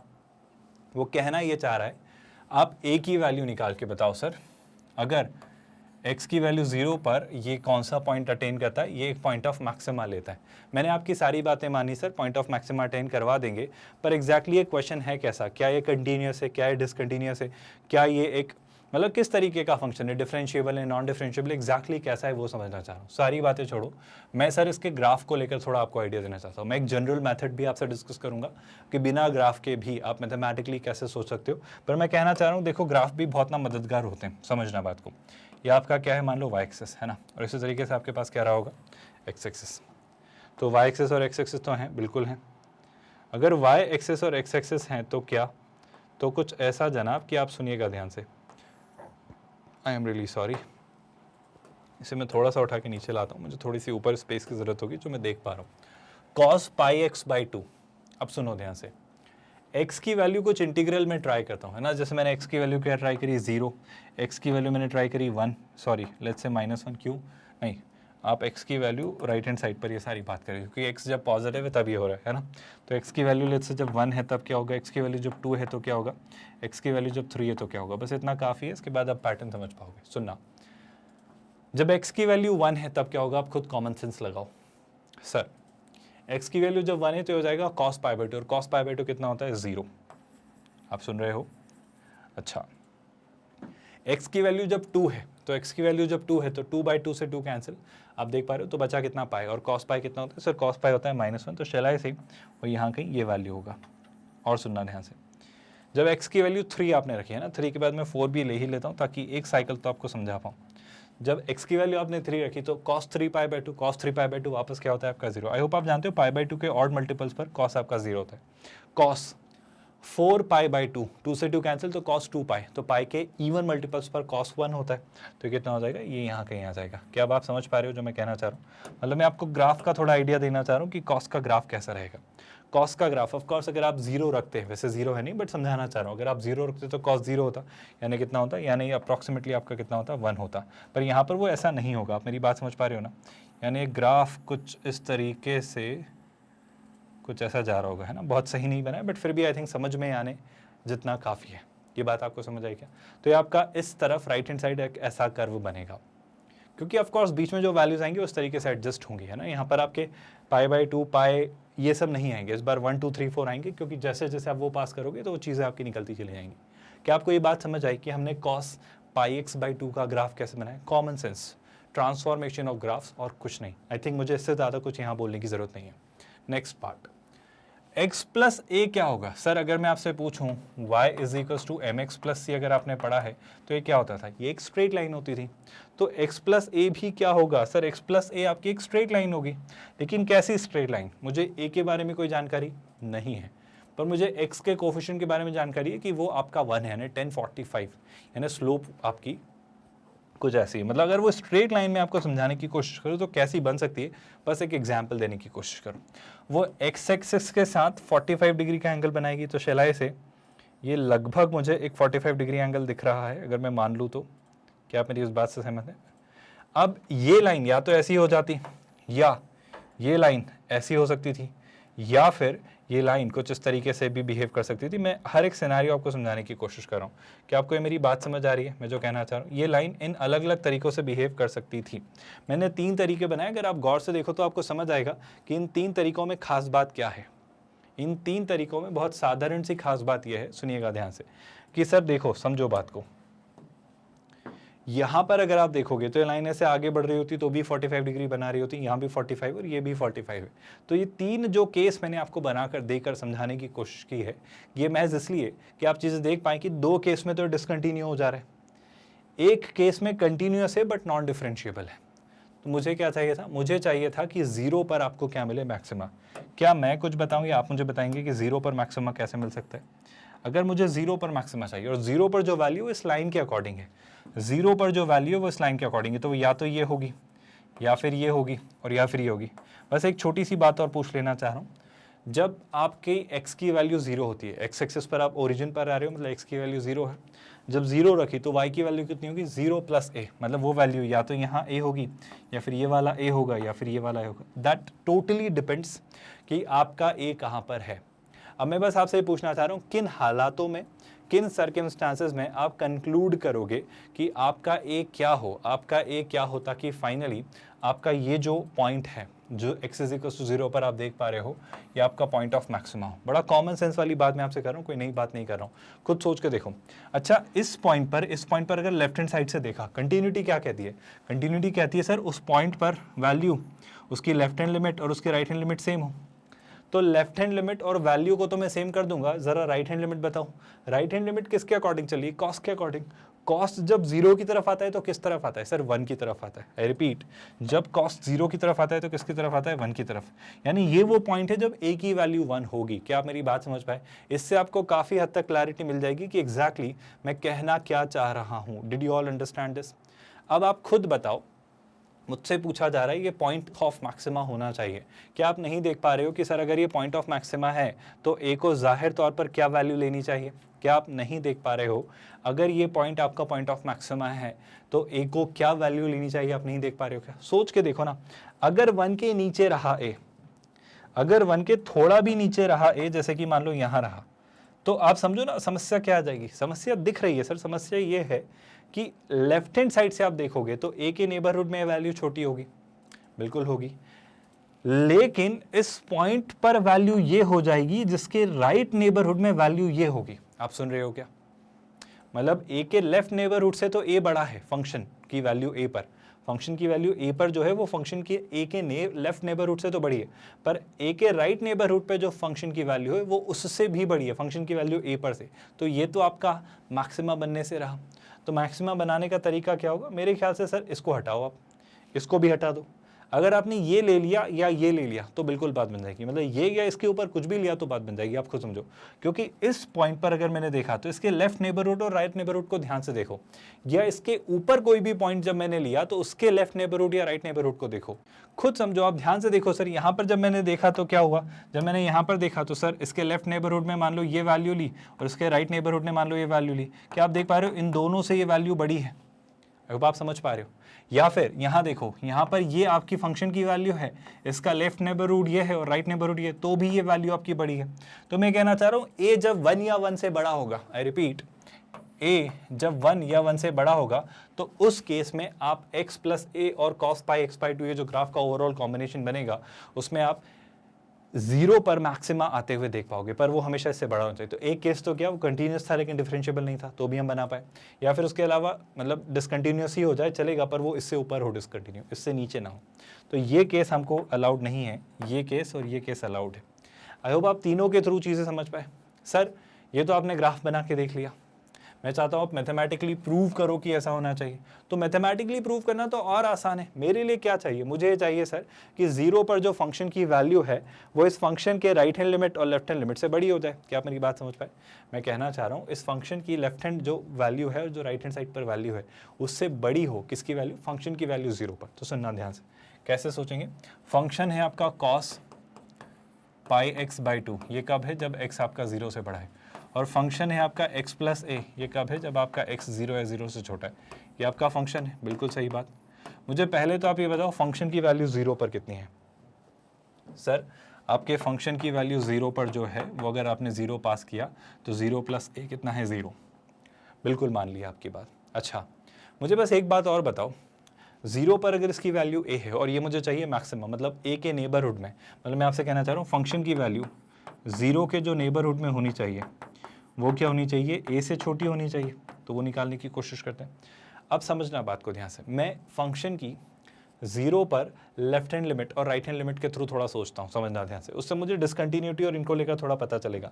तो मैं पहले आता हूँ राइट हैंड लिमिट को लेकर। राइट हैंड लिमिट मतलब 0 के जस्ट राइट हैंड साइड से देखा, तो जब 0 के राइट हैंड साइड से देखा तो 0 की तरफ आए, तो x 0 की तरफ आ रहा है, तो पाई बाई 2 इंटू एक्स 0 की तरफ आ रहा है, यानी cos 0 कितना हो रहा है? 1। तो मैं कह रहा हूँ जब 0 के आप राइट हैंड साइड से आ रहे हो, अगर आप इस फंक्शन की लिमिट देखो, क्या जब x 0 को अप्रोच कर रहा है राइट हैंड साइड से, तो फंक्शन जो है वो किसे अप्रोच कर रहा है? 1 को। आप सुन रहे हो क्या? आई होप आप मेरी बात समझ रहे हो। तो दो बातें सर, दो बातें क्या? अभी लेफ्ट हैंड लिमिट को लेकर मैं थोड़ा कंफ्यूज हूँ क्योंकि वहाँ a है, ज़्यादा बड़ी विशिष्ट बात नहीं है। वैसे भी लेफ्ट हैंड लिमिट और फंक्शन की वैल्यू 0 पर तो सेम है। क्यों सर? क्योंकि x प्लस ए एक स्ट्रेट लाइन है। आई रिपीट, x प्लस ए एक आपकी स्ट्रेट लाइन है जो कि कंटिन्यूस होती है। मतलब 0 के अगर लेफ्ट हैंड साइड से आया तो यहाँ 0 रख दो, 0 प्लस ए कितना? 0। तो अगर fx की लेफ्ट हैंड लिमिट निकाली तो कितनी आ रही है? a। तो मैं कह रहा हूँ फंक्शन की वैल्यू 0 पर, फंक्शन की लिमिट जो लेफ्ट हैंड लिमिट है 0 पर वो a है, तो लेफ्ट साइड से तो ये कंटिन्यूस है, पर राइट साइड से कितना है? 1। तो दो बातें, या तो a 1 के इक्वल होगा तो ये कंटिन्यूस हो जाएगा। रिपीट, या तो a 1 के इक्वल होगा तो ये कंटिन्यूस हो जाएगा। दूसरा केस, ये कंटिन्यूस ना रहा, मतलब a 1 के इक्वल नहीं रहा, तो भी मुझे क्या चाहिए? मुझे चाहिए सर कि ये फंक्शन की जो वैल्यू है ये आपकी कैसी हो? बाकी इसके नेबरहुड से बड़ी हो। तो दो बातें, पहले मैं ये मान लेता हूँ कि फंक्शन आपका कंटिन्यूस नहीं है। पहला केस क्या मान ले रहा हूँ कि फंक्शन आपका कंटिन्यूस नहीं है, it is discontinuous at what? At x is equal to 0। अगर ये डिसकंटिन्यूस है मतलब ये लेफ्ट हैंड लिमिट और राइट हैंड लिमिट सेम नहीं है, मतलब आपका a 1 के इक्वल नहीं है ना। ये कब होगा? जब a क्या ना हो? 1 के इक्वल ना हो। तो क्या होगा? मुझे चाहिए सर ये मैक्सिमा अटेन करे। मैक्सिमा कब अटेन करेगा? मैक्सिमा तब अटेन करेगा जब वो लेफ्ट हैंड साइड और राइट हैंड साइड से बड़ा हो। अब x प्लस a को अगर आप देखोगे तो ये एक स्ट्रेट लाइन है। x प्लस ए को आप देखोगे तो एक स्ट्रेट लाइन है जो कि एक इंक्रीजिंग स्ट्रेट लाइन है। आई होप आप देख पा रहे हो। तो मुझे ये तो पता चल रहा है सर कि x प्लस ए जो है आपका, आई होप आप इसको डिफरेंशिएट करके देख सकते हो और ये दिख ही रहा है, कॉमन सेंस वाली बात है। x प्लस ए का डेरिवेटिव कितना आएगा? 1 यानी 1045, यानी एक पॉजिटिव वैल्यू है। तो f डैश x मतलब ये वाला जो पार्ट है एक इंक्रीजिंग फंक्शन है, तो लेफ्ट हैंड साइड से तो ये इंक्रीजिंग है। आई होप आपको दिख रहा होगा, मुझे कोई डाउट नहीं है। चाहे मैं यहाँ बनाऊँ, यहाँ बनाऊँ या यहाँ बनाऊँ, मुझे हमेशा इस फंक्शन की वैल्यू उसके लेफ्ट हैंड साइड वाले पॉइंट से, ये वैल्यू उसके लेफ्ट नेबरहुड से या ये वैल्यू उसके लेफ्ट नेबरहुड से तो हमेशा बड़ी मिलेगी। कंसर्न है राइट हैंड साइड वाला पार्ट। आप मेरी बात समझ पाए क्या? तो मुझे ये इंश्योर करना है कि जो फंक्शन की वैल्यू है 0 पर वो उसके राइट हैंड नेबरहुड से बड़ी हो। राइट हैंड साइड पर नेबरहुड क्या है सर? अगर फंक्शन की वैल्यू 0 पर निकाली जाए, फंक्शन की वैल्यू 0 पर निकाली जाए तो वो कितनी है? a। और फंक्शन की वैल्यू राइट हैंड साइड पर निकाली जाए 0 के जस्ट राइट हैंड साइड पर, तो आपका कॉस वाला पार्ट है। तो कॉस की वैल्यू जो 0 पर है वो कितनी थी? 1। तो मेरा ये कहना है 0 के नेबरहुड में वो 1 होगी। आप समझ रहे हो? तो मेरा बस आपसे कहना है कि सर जो a है आपका वो 1 से बड़ा हो, क्योंकि ये मैक्सिमा है। a जो है आपका मतलब वो 0 पर फंक्शन 0 के लेफ्ट वाले नेबरहुड से तो हमेशा बड़ा है। आप समझ रहे हो ना, इंक्रीजिंग फंक्शन है, तो वो राइट वाले नेबरहुड से भी बड़ा हो तो ही वो मैक्सिमा होगा। कहाँ पर? 0 पर। तो पहला कंक्लूजन तो क्या आ रहा है कि सर a जो है आपका वो ग्रेटर देन 1 हो, पहला केस। दूसरा केस हम क्या बना रहे थे? दूसरा केस हम ये बना रहे थे कि अगर फंक्शन आपका कंटिन्यूस है, अगर फंक्शन आपका कंटिन्यूस है x इज इक्वल टू 0 पर, तो कंटिन्यूस कब होगा साहब? कंटिन्यूस तब हो जाएगा जब a आपका 1 है, और अगर a आपका 1 है तो भी मैक्सिमा है क्या? बिल्कुल है, क्योंकि cos पाई x बाई 2 इसके जस्ट नेबरहुड में इससे छोटा होगा। किससे? 1 से छोटा होगा। आप समझ पा रहे हो ना? 0 में जस्ट थोड़ा सा भी वैल्यू ऐड किया तो 1 से छोटी वैल्यू मिलेगी, क्योंकि 0 पर cos कितना होता है? 1। तो 0 में थोड़ा सा भी बड़ा है तो वो थोड़ा सा छोटा हो जाएगा। आप समझ रहे हो क्या? और इस तरीके से मैं कहना चाह रहा हूँ कि 0 के नेबरहुड में अगर कंटिन्यूस है तो लेफ्ट नेबरहुड देख लें या राइट नेबरहुड, आपको हमेशा 1 से छोटी वैल्यू मिलेगी। मतलब a कितना हो? मिनिमम 1। तो a अगर 1 है या 1 से बड़ा है तो आपका फंक्शन 0 पर एक मैक्सिमा या आई वुड से लोकल मैक्सिमा अटेन करता है।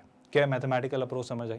मेरा कहना है बिल्कुल सही तरीका है, पर इससे अच्छा तरीका ये भी है। तो आपको दोनों तरीके दिखाए, दोनों पर्सपेक्टिव देने की कोशिश की कि जब फंक्शन डिसकंटिन्यूअस हो, जब फंक्शन नॉन डिफरेंशिएबल हो जाए तो कैसे सोचना है। इसे लेकर क्लैरिटी या सेंस बिल्ड हो रहा है, बहुत मुश्किल तो नहीं है चीज़ें।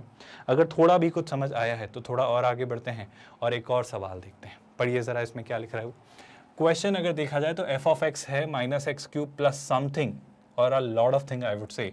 x जब 0 से 1 के बीच है, find all possible real values of b such that f of x has the smallest value at x is equal to 1। पिछले क्वेश्चन की ही तरह कुछ है, पर इस बार x की वैल्यू 1 पर वो अब आपसे लीस्ट वैल्यू पूछ रहा है इस फंक्शन की कि सबसे छोटी वैल्यू है ले। तो ये कैसे संभव है? मेरा कहना है थोड़ा इसे थोड़ा सिंप्लीफाई या वर्कआउट करने की कोशिश करते हैं। ये कुछ ना कुछ होगा, वो बोल रहा है find all possible real values of B. ये कुछ ना कुछ होगा, मतलब जब रियल वैल्यूज आप बी की रखोगे तो ये कुछ ना कुछ होगा, मुझे नहीं पता क्या, पर कुछ ना कुछ होगा। अब क्या कहना चाह रहे हो सर आप? मैं कहना चाह रहा हूं मैं इतने बड़े एक्सप्रेशन को बार बार डील करने के बजाय अभी एक सिंपल एक एक्सप्रेशन के लैम्डा किसी ना किसी वैल्यू से रिप्लेस करता हूं। तो मैं थोड़ी देर के लिए मान लेता हूं ये जो लिखा हुआ है, क्या लिखा हुआ है? B cube minus B square plus B minus 1। ये क्या लिखा हुआ है? बी क्यूब है ना minus B square plus B minus 1 divided by what? Divided by B square plus 3b plus 2। ये जो एक्सप्रेशन है मैं इसे थोड़ी देर के लिए k कह लेता हूँ, कोई समस्या तो नहीं है। जब ऐसा किया तो मुझे f ऑफ x की एक अच्छी डेफिनेशन मिली, मतलब इसे मैं थोड़ी देर के लिए k लिख ले रहा हूँ। I hope that's not a problem for you. तो मैंने क्या किया, मैंने f ऑफ x को लिखा, ध्यान से सुनिएगा, minus X cube plus k, क्योंकि इस एक्सप्रेशन को हमने क्या माना कि ये कब है सर? जब x आपका 0 से 1 के बीच है। ये तब की बात है जब x आपका 0 से 1 के बीच है। और क्या है डेफिनेशन? और डेफिनेशन ये है 2x माइनस 3। और डेफिनेशन क्या है सर? वो है 2x माइनस 3। एंड ऑफकोर्स उस केस में क्या हो रहा है? उस केस में आप x 1 से 3 के बीच पा रहे हो। यहाँ पर x क्या है? यहाँ पर x जो है 1 से 3 के बीच में। ऑफकोर्स किसके ऊपर इक्वल लगा हुआ है? आई थिंक 1 and 3 दोनों आर इंक्लूडेड। बहुत बढ़िया है ना। तो इस तरीके से मुझे वो फंक्शन जो कि बहुत कॉम्प्लिकेटेड सा दिख रहा था वो एक नए सिंपलर फॉर्म में इस तरीके से दिख रहा है। Excellent, that's brilliant. अब क्या सोचना है उस पर बात करते हैं। सारी बातें छोड़ो, मुझे एक बात बताओ, ये एक्सप्रेशन कुछ ना कुछ तो वैल्यू होल्ड करेगा। आई रिपीट, ये एक्सप्रेशन कुछ ना कुछ तो वैल्यू होल्ड करेगा, मतलब something is definitely going to be there. I don't know negative, zero या positive, but this will be something. I'm just taking this assumption। 3 cases में मान ले रहा हूँ। पहला केस जब k आपका कुछ पॉजिटिव है, दूसरा केस जब आपका k मान लो 0 है, और तीसरा केस जब मान लो k आपका नेगेटिव है। प्लीज़ ध्यान से सुनना, इसी से पूरा क्रक्स आपको समझ आ जाएगा। जब k पॉजिटिव है, k 0 है और कोई नेगेटिव है, सुनना ध्यान से, है ना। मुझे बताओ माइनस एक्स क्यूब प्लस के कैसे बिहेव करेगा 0 से 1 के बीच में? आप इसी से सारा आंसर क्रैक कर लोगे। सुनना ध्यान से। पहले बताओ एक्स क्यूब का ग्राफ कैसे बनता है? सर एक्स क्यूब का ग्राफ ना कुछ इस तरीके से बनता है। एक्स क्यूब का अगर आप ग्राफ बनाते तो कुछ इस तरीके से बनता। बहुत बढ़िया। सर मैंने आपसे एक्स क्यूब नहीं पूछा, मैंने आपसे माइनस एक्स क्यूब पूछा है। तो माइनस एक्स क्यूब में क्या होगा? बिल्कुल उल्टा। बिल्कुल उल्टा मतलब, बिल्कुल उल्टे का मतलब जो एक्स की नेगेटिव वैल्यूज थी, आप सुन रहे हो, माइनस एक्स क्यूब क्या देगा? थोड़ा इमेजिन कर लो, आपको खुद क्लैरिटी मिल जाएगी। जैसे फॉर एग्जांपल मैं आपसे कहूँ, बताओ एक्स की वैल्यू जब आप -1 रखोगे तो -1 का क्यूब -1, पर नेगेटिव ऑफ -1 कितना? +1। तो जो कहानी आपकी कहाँ चल रही थी, फर्स्ट और थर्ड क्वाड्रेंट में शेलाई से, वो आपकी सेकेंड और फोर्थ में चली जाएगी। क्योंकि अभी x नेगेटिव तो y भी नेगेटिव, या x पॉजिटिव तो y भी पॉजिटिव। पर अब क्या हो जा रहा है? माइनस एक्स क्यूब की वजह से जब x नेगेटिव तो y पॉजिटिव, और जब x पॉजिटिव तो y नेगेटिव। और ऐसा कहाँ होता है सर? ऐसा आपका सेकंड और फोर्थ क्वाड्रेंट में होता है। क्या अपनी बात समझ पाए? तो इस तरीके से आपका जो ग्राफ बनेगा, आई होप आप समझ पा रहे हो। जैसे x की वैल्यू अगर मैं 1 ट्राई करता हूँ, x की वैल्यू 1 ट्राई की तो कितना मिलेगा? तो आपको -1 मिलेगा, मतलब ये। और x की वैल्यू आपने क्या ट्राई की? अगर -1 ट्राई की तो आपको कितना मिलेगा? 1। तो जो ग्राफ है वो कुछ इस तरीके से अब जाएगा आपका। आई होप आपको ये ट्रांसफॉर्मेशन ऑफ ग्राफ की पूरी स्टोरी याद है। बस इसी का इस तरीके से मिरर हो जा रहा है किसके रिस्पेक्ट में? आपके y एक्सिस के रिस्पेक्ट में। भूले तो नहीं हो ये बातें? आई होप आपको याद होगा। मैं अगर आपको याद दिलाऊं, एफ ऑफ एक्स का अगर आपको ग्राफ पता हो तो आप minus of F of x का कुछ इस तरीके से बना दें। 1 मिनट सर, आप इतना सारा ग्राफ क्यों बना रहे हो? आपको तो 0 से 1 के बीच सोचना है।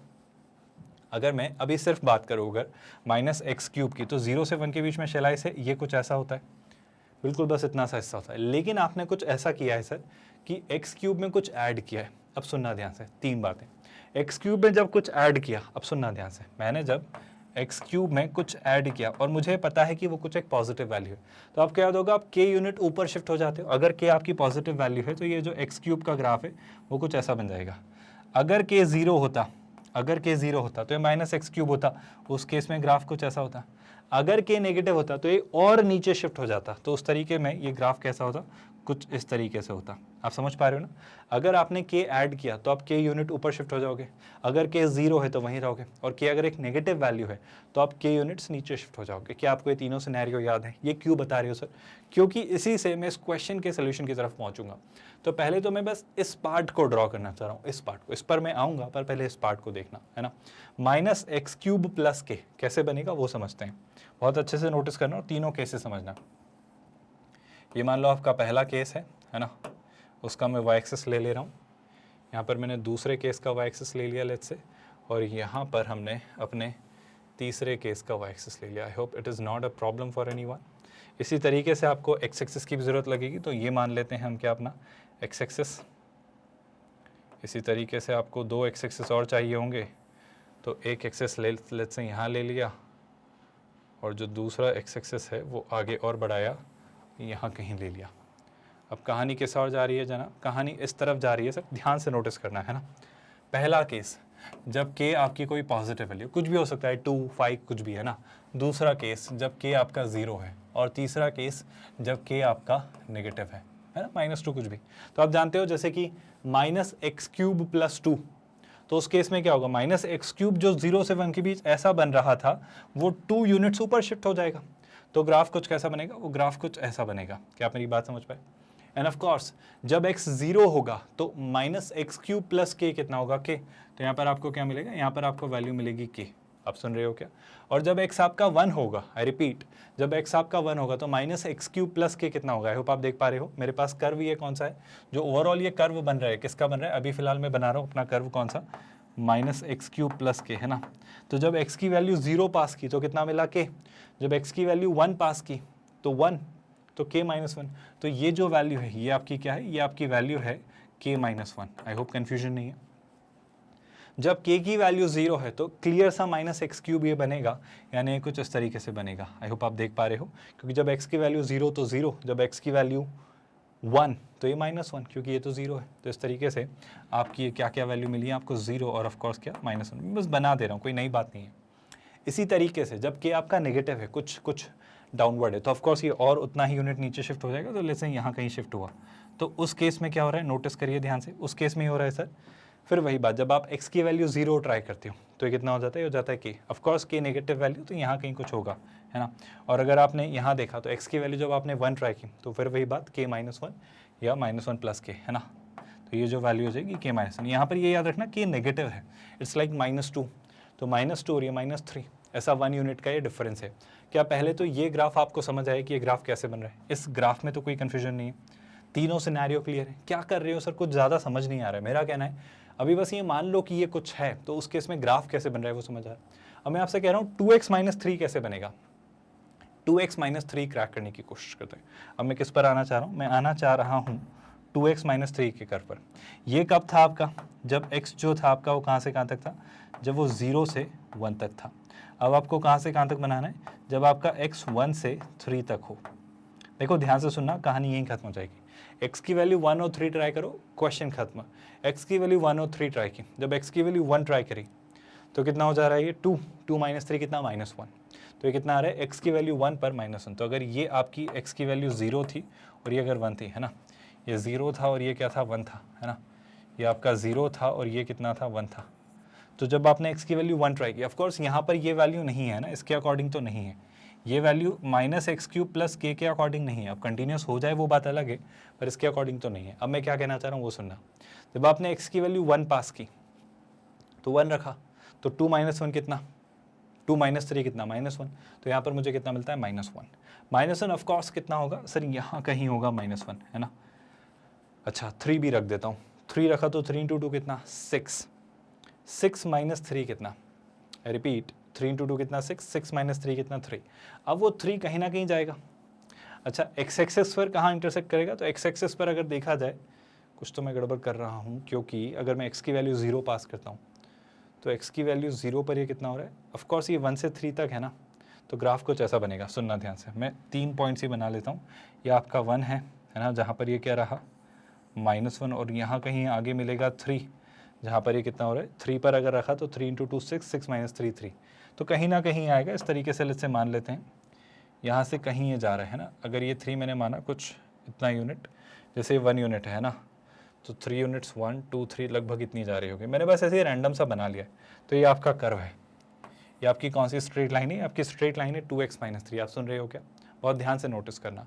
एक तो आपका ये कर्व बना, दूसरा क्या चांस बन सकता है सर, यही लाइन आपकी वापस से रिपीट होगी कहाँ पर, यही लाइन आपकी वापस से रिपीट होगी यहाँ पर। आई होप आप सुन रहे हो। और यही लाइन आपकी वापस से रिपीट होगी यहाँ पर, कहाँ पर, इस पॉइंट से, जो कि ऑफकोर्स यहाँ कहीं क्या होगा -1। मैंने बस ऐसा रैंडम सा बनाया है। क्या आप मेरी ये बात समझ पाए। पहले तो यहाँ कहीं लेट्स से क्या रहा होगा, ये रहा होगा -1। मैं कंफ्यूज तो नहीं कर रहा हूँ किसी भी बात को लेकर। आई होप आपको तीनों सिनेरियोज समझ आ रहे हैं कि तीनों सिनेरियोज में गड़बड़ क्या है, और तीनों सिनेरियोज में हमें कहाँ और किस पॉइंट पर अपना मैक्सिमा या मिनिमा मिलने का स्कोप है।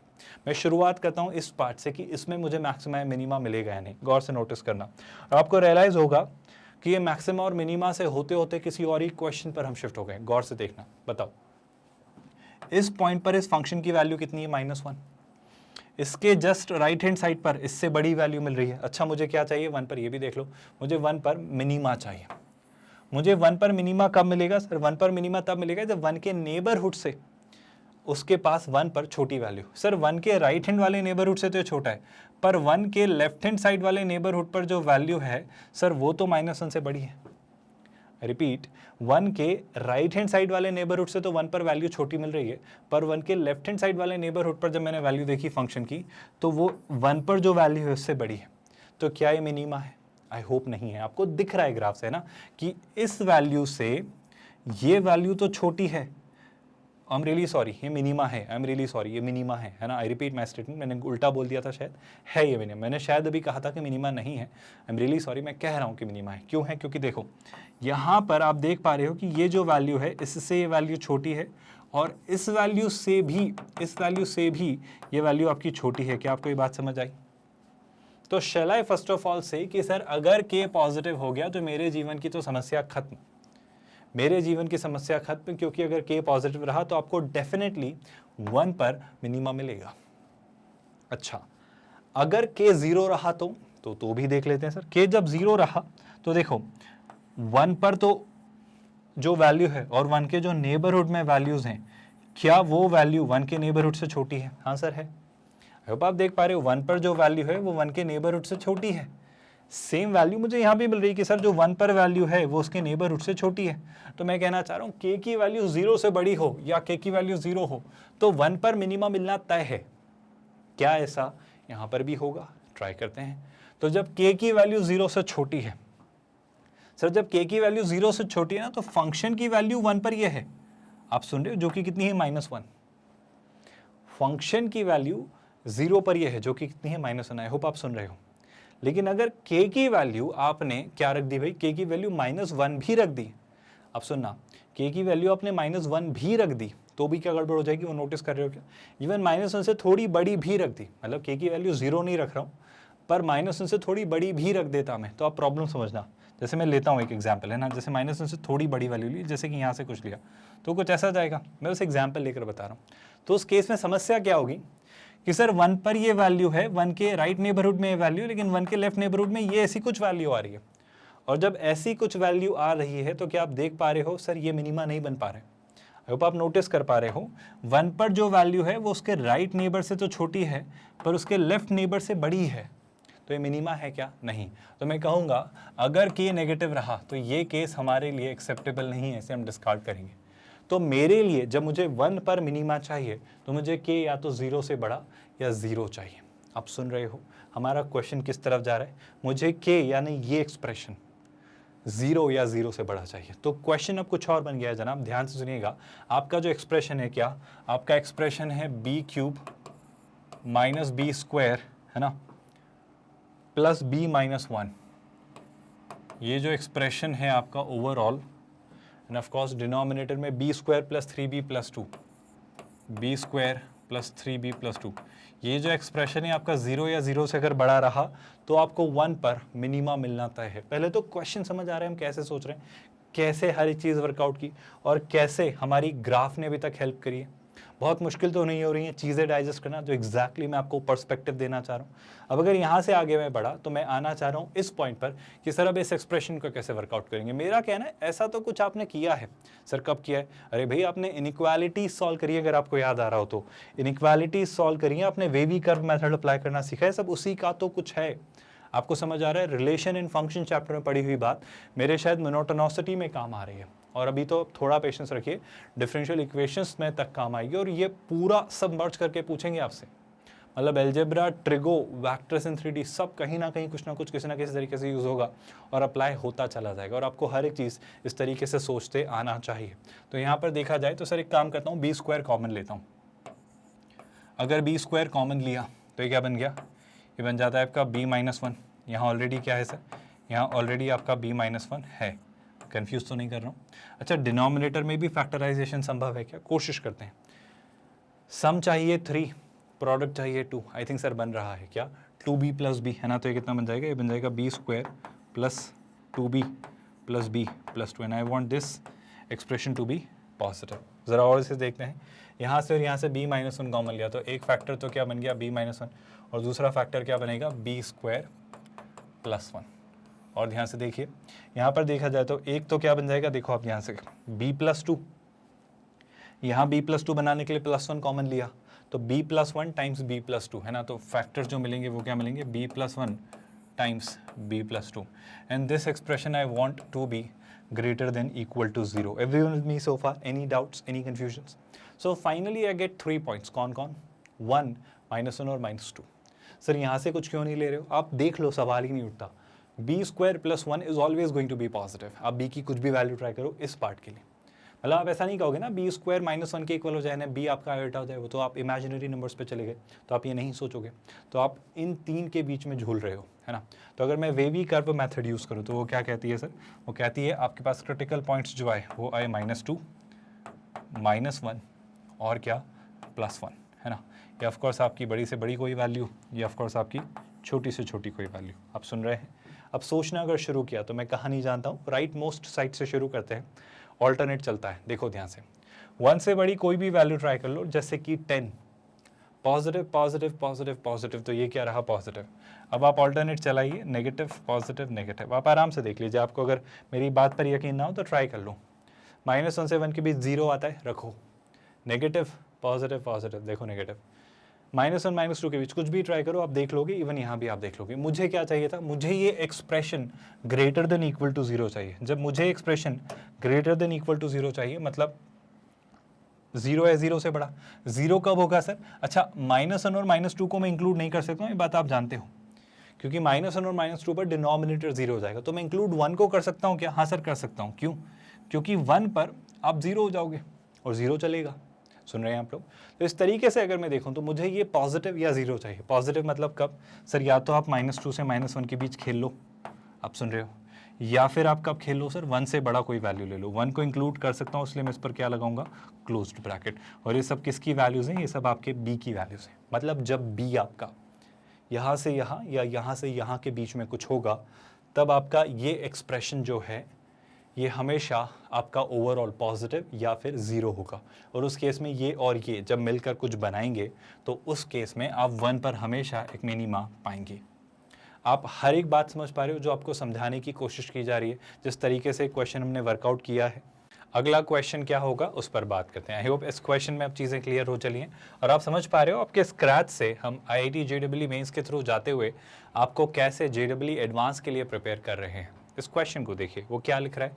The function f of x which is written is mod over ax minus b plus c times mod of x, है ना, for all x between -∞ and infinity, जहाँ पे a 0 से बड़ा है, मतलब a पॉजिटिव है, b भी पॉजिटिव और c भी पॉजिटिव है। तो find the condition if f of x attains minimum value only at one point. तो f of x किसी एक ही पॉइंट पर अपना मिनिमा अटेन करता है, तो आपको उसके लिए अपना कंडीशन फिगर आउट करनी है कि क्या कंडीशन आप इम्पोज करेंगे।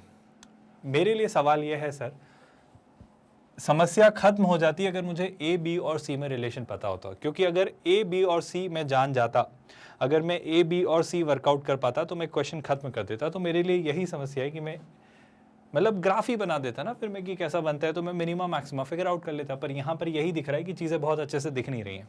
तो मैं एक पार्ट में ब्रेक करता हूँ। कैसे सुनना सर, देखो एक तो तब जब x पॉजिटिव होगा और नेगेटिव, तब कुछ यहाँ हो रहा होगा, और एक तब जब x आपका b अपॉन a से कम और b अपॉन a से ज़्यादा होगा। मैं 3 सिनेरियो पर आपसे बात करता हूँ, आप खुद नोटिस करना। पहला सिनेरियो, जब आपका x नेगेटिव है, आप खुद सोचो, जब आपका x नेगेटिव है तब ax माइनस बी भी नेगेटिव होगा, क्योंकि a और b पॉजिटिव हैं। तो x नेगेटिव, अगर x नेगेटिव है तो देखो नेगेटिव नेगेटिव तो सम ओवरऑल नेगेटिव, तो ये एक सिंपल सेम बिहेवियर दिखाएगा। तो मैं कह रहा हूँ x नेगेटिव है तब मैं कुछ कह सकता हूँ। दूसरी बात, जब x 0 या 0 से बड़ा है तब मैं कुछ कह सकता हूँ। और तीसरी बात आप खुद सोचो, जब x आपका b अपॉन a से छोटा है और जब x आपका b अपॉन a से बड़ा है। तो जब x आपका 0 या 0 से बड़ा है तो उसे और साफ तौर पर मैं क्या लिखूंगा कि सर x आपका 0 या 0 से बड़ा है लेकिन b अपॉन a से छोटा है। और एक केस तब जब x जो है आपका वो b अपॉन a से इक्वल या उसके बड़ा है। I repeat, b upon a से बड़ा या उसके इक्वल है। ये 3 सिनेरियो में मैं इसे क्लासीफाई कर रहा हूँ। कुछ समझ नहीं आ रहा है सर, पहले तो ऐसा कैसे किया उस पर बात करते हैं, और उससे ज़रूरी इससे इम्पैक्ट क्या पड़ेगा उस पर बात करते हैं। जब x नेगेटिव है तो ये नेगेटिव, तो ये कैसे ओपन होगा माइनस सी एक्स, और ये कैसे ओपन होगा क्योंकि x नेगेटिव है तो ये नेगेटिव नेगेटिव, तो ओवरऑल ये नेगेटिवली ओपन होगा। तो ये हो जाएगा b माइनस ए एक्स, ये कितना हो जाएगा b माइनस ए एक्स, और ये कितना हो जाएगा माइनस सी एक्स। अच्छा, अगर मैं थोड़ी और सहूलियत के लिए एक छोटा सा काम करना चाहूँ तो क्या मैं ऐसा कर सकता हूँ, x कॉमन ले लिया या माइनस एक्स कॉमन ले लिया तो ये बच जाएगा a प्लस सी, है ना। तो यहाँ से अगर मैंने माइनस एक्स कॉमन लिया तो कितना बचेगा a प्लस सी, तो बचेगा b minus a plus c times कितना x। क्या ये बात आप सब लोग समझ पा रहे हो? अच्छा, जब x आपका 0 से b अपॉन a के बीच होगा तब ये पॉजिटिव, लेकिन ये अभी भी नेगेटिव। आप समझ पा रहे हो, b अपॉन a से छोटा होना, क्योंकि ये कब पॉजिटिव होगा जब b अपॉन a से बड़ा होगा। तो ये नेगेटिव बट ये पॉजिटिव, कॉमन सेंस है ना। तो मैं क्या कहना चाह रहा हूँ, जब b अपॉन a से छोटा है तो नेगेटिवली, मतलब ये कैसे ओपन होगा b माइनस ए एक्स, लेकिन अब ये पॉजिटिवली ओपन हो रहा है, मतलब ये हो जा रहा है सी एक्स। आप सुन रहे हो? यहाँ से भी अगर मैं x कॉमन लेना चाहूँ तो c माइनस ए आ जाएगा। आप सुन रहे हो क्या? मतलब c माइनस ए आपका कॉमन आ जाएगा, और इस तरीके से यहाँ पर क्या दिखेगा आपको, यहाँ पर आपको दिखेगा c minus A times x। Any issues, any concerns, any problems so far? Now what I do next is, sir x जब b by a से बड़ा है, ये भी पॉजिटिव ये भी पॉजिटिव, तो आपका ओवरऑल क्या बन जाएगा ax माइनस बी प्लस कितना cx। अब अगर मैंने x कॉमन लिया तो a plus c times x minus b, है ना। ये कितना हो जाएगा, ये हो जाएगा a plus c times x minus b. Everyone comfortable so far? Any doubts, any queries, any concerns? Sir अगर अब आप ग्राफ ड्रॉ भी करना चाह रहे हो तो आपको नहीं लगता कि आपके पास थोड़ी सी इन्फॉर्मेशन और हो तो बात बन पाएगी, क्योंकि अभी भी आप 3 स्ट्रेट लाइन से डील कर रहे हो। अगर आप 3 स्ट्रेट लाइन से डील कर रहे हो तो भी आपको कैसे पता चलेगा कि एग्जैक्टली सीन बन क्या रहा है। जैसे समझो बात को, मैं थोड़ा सा चीज़ें समझाने की कोशिश करता हूँ। इस लाइन को देखो आप, b माइनस ए प्लस सी टाइम्स एक्स। देखो आपके a b c पॉजिटिव है तो a प्लस सी भी पॉजिटिव, तो x का जो कोफिशिएंट है वो नेगेटिव है, मतलब इस लाइन की स्लोप नेगेटिव है। आई रिपीट, इस लाइन की स्लोप नेगेटिव है। मैं तीनों बातें लिख देता हूँ। ये जो है आपका क्या, b माइनस ए प्लस सी टाइम्स एक्स, है ना। इसकी जो स्लोप है, अगर मैं इसे एक स्ट्रेट लाइन की तरह ट्रीट करूँ तो y is equals to M X plus C, ये कुछ लिखा हुआ है ना। तो मैं इसको ऐसे लिखता हूँ, माइनस ऑफ, ध्यान से देखना, negative of a plus c times x, है ना, और क्या लिखा हुआ है, प्लस b लिखा हुआ है बिलीव, है ना। तो इस केस में अगर आप देख पा रहे हो तो स्लोप नेगेटिव है। आई होप मैं बस इतना कहना चाह रहा हूँ कि यहाँ पर अगर मैं देख पा रहा हूँ तो स्लोप जो है वो कैसी है, वो नेगेटिव है। कुछ कारण होगा ऐसा कहने के पीछे, इससे कुछ फ़ायदा होगा, कुछ पता चल रहा होगा मुझे, बस ये मैं कहना चाह रहा हूँ। पहली बात तो स्लोप नेगेटिव हुई, बिल्कुल हुई सर। अच्छा, एक और केस आपको मिला था, वो दूसरा केस क्या था सर? इस केस में ना मैं नहीं जानता, क्योंकि देखो आप, ये क्या लिखा है, c माइनस ए टाइम्स एक्स प्लस बी। ये कितना लिखा है? ये लिखा है c माइनस ए टाइम्स एक्स प्लस बी। बस यही मेरे लिए समस्या है, यहाँ पर स्लोप मैं डिटरमाइन नहीं कर पा रहा हूँ। क्यों? क्योंकि c और a में क्या रिलेशन है मैं नहीं जानता ना। अगर c a से बड़ा होगा तो स्लोप पॉजिटिव, अगर c a से छोटा हुआ तो स्लोप नेगेटिव। तो यहाँ पर मैं थोड़ा सा कंफ्यूज हूँ। गौर से सुनना, ये एक गेम चेंजर आपके लिए प्रूव होगा इस क्वेश्चन का अगला पार्ट। यहाँ पर लिखा है a plus c times x minus b, बहुत बढ़िया। ये क्या लिखा हुआ है? ये लिखा हुआ है a plus c times x minus b. अच्छा, और इस कर्व में देखा जाए तो यहाँ पर अगर मैं स्लोप देख पा रहा हूँ तो क्या आप मुझे आइडिया दोगे स्लोप को लेकर? सर यहाँ पर अगर आप स्लोप देखोगे ना तो a और c दोनों पॉजिटिव, तो x का जो कोफिशिएंट है वो पॉजिटिव, तो आपकी स्लोप जो है वो पॉजिटिव। आप देख रहे हो। पहली बात तो बस मुझे बताओ, स्लोप को एक तरफ रखते हुए क्या ये एक कंटिन्यूअस फंक्शन है? होगा, आप निश्चिंत रहो सर। मॉड लगाए ना तो बस ये इन पॉइंट्स पर डिफरेंशिएबिलिटी में दिक्कत आएगी, है ना। मुझे नहीं पता कैसे आएगी, पर आएगी क्योंकि मॉड के कारण आएगी। तो b/a और 0 ये डिफरेंशिएबिलिटी में इशू कर सकते हैं, पर मैं आपको इस बात का अश्योरेंस देता हूँ कि फंक्शन कंटिन्यूअस होगा। तो ग्राफ कंटिन्यूअस तो होगा क्योंकि मॉड्यूलस फंक्शन है, कोई दिक्कत नहीं है। तो क्या करना चाह रहे हो सर आप? मैं ये करना चाह रहा हूँ कि थोड़ा एक ग्राफ ड्रॉ करना चाह रहा हूँ, कि थोड़ा मतलब एग्जैक्टली तो नहीं पता, पर ग्राफ थोड़ा बनाना चाह रहा हूँ। देखो, ग्राफ बनाने से पहले ये बात नोटिस करो, c positive, mod x positive, x minus b positive, तो शैला से ओवरऑल जो ग्राफ बनेगा वो आपका x एक्सिस से ऊपर बनेगा। मतलब x की नेगेटिव वैल्यूज के लिए भी और x की पॉजिटिव वैल्यूज के लिए भी, सब के लिए आपका ग्राफ x एक्सिस से ऊपर बनेगा। मतलब अब जो मैं बात कहने जा रहा हूँ ना, ये एक इंपॉर्टेंट पार्ट है इस क्वेश्चन का। देखना, यहाँ कहीं आपका y एक्सिस होगा, है ना। ऑल्दो मुझे और भी सिनेरियोज बनाने होंगे तो मैंने थोड़ा बड़ा केस ले लिया है, इसे थोड़ा छोटा करके मैं ना 2 सिनेरियोज में इसे बाइफरकेट करता हूँ। जैसे कि एक तो केस मैंने यहाँ बना लेता हूँ, ये आपका मान लो y एक्सिस है, और एक और केस हम यहाँ बना लेंगे जो कि आपका y एक्सिस है। और इसी तरीके से मैं x एक्सिस बना लेता हूँ। लेट्स से ये आपका x एक्सिस हो जा रहा है, और इसी को रेप्लिकेट कर लेते हैं, ये भी आपका x एक्सिस हो जा रहा है। अब सुनना, मेरा जो कर्व बनेगा ओवरऑल वो x एक्सिस से ऊपर बनेगा, जाहिर सी बात है। x एक्सिस से ऊपर बनेगा और x एक्सिस की नेगेटिव साइड, पॉजिटिव साइड, 0 सब पर बनेगा, बिल्कुल जाहिर सी बात है, मान लिया। लेकिन समस्या क्या आएगी वो सुनना। सर, जब आपका x 0 से छोटा है तो कुछ ये है, जब x आपका 0 और a अपॉन b, मेरे ख्याल से a अपॉन b या a upon c, I think जब b अपॉन a के बीच में है तब कुछ ऐसा, और जब x आपका b अपॉन a से बड़ा है तो कुछ ऐसा, है ना। मैं फिर से लिख देता हूँ, ये कब था? जब x आपका 0 से छोटा था, है ना। ये जब x आपका 0 से बड़ा और b अपॉन a के बीच हो, और ये तब जब x आपका क्या हो, b अपॉन a से भी बड़ा हो। सुन रहे हैं आप लोग? ये 3 केसेस थे। देखो, जब x 0 से छोटा है तो स्लोप नेगेटिव है, मतलब एक डिक्रीज होती हुई लाइन आ रही है, और b एक पॉजिटिव वैल्यू से मान लो कुछ भी है, तो ओवरऑल 0 पर ये कितना होगा b, क्योंकि x की वैल्यू जैसी 0 रखी है तो कितना हो जाएगा b।